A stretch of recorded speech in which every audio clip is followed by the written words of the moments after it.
let's talk about a lot of work because actually Olivia, who's in the room with us, she asked me, how many videos do you post a week across your multiple channels? Well, it used to be 12. Now it is probably 4. So I've taken a big step back. Probably 4. And that's last 12 months or so.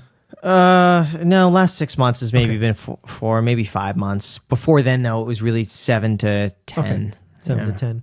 All edited, all not including clips channels. Right, of course. Yeah. Because one of the things that I have found interesting, and of course nowhere near where you are, I do lives, and I do an interview like this.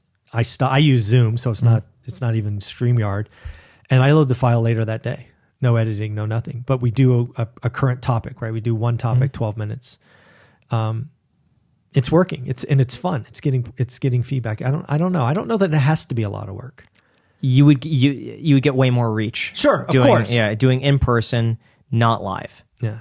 Okay. Way more reach, because if what you're doing now is working, it would be 10 times that. Yeah.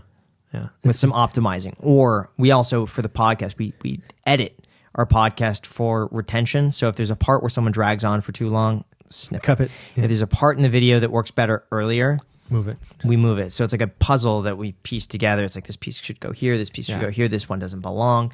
You come up with something. Yeah. And so that retention really helps a lot. Yeah. When you think back to you as a 15, 25-year-old, and how old are you now? 30? 33. 33. Have you always been an entrepreneur? Do you see yourself as an entrepreneur? Yeah, kind of. Okay. Yeah. Because you like to work. I love working. Yeah. That's weird. You like to work. Are you a visionary, or you're just in the mud? I'm probably in the mud. Right. Yeah. I don't think too much of it. Right. My guide has always been, do I feel good doing it? Right. Am I interested in it?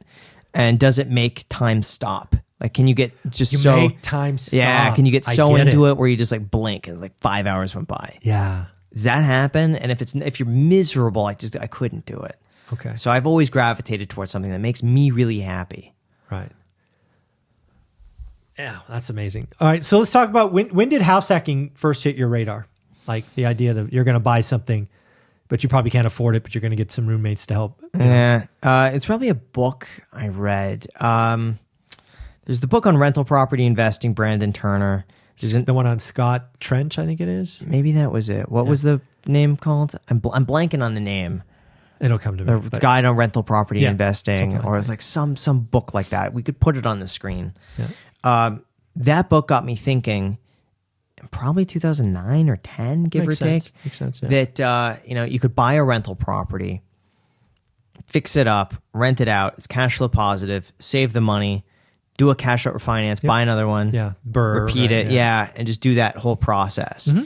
And so I think at like 20 years old, 21, whenever that book came out, I had this like computer note thing where I would write out like, this year, buy this property for X amount of dollars. And then I assumed it would appreciate like 3% a year. Sure. And then I mapped out my income based on like where I thought it would be worst case, best case, neutral case. Right. And I mapped out this whole thing from like $0 to $20,000 a month in net rental income. And I'm like, if I could just buy one rental property every year for the next 15 years, I could retire and do whatever I want to. So that kind of set it off in motion.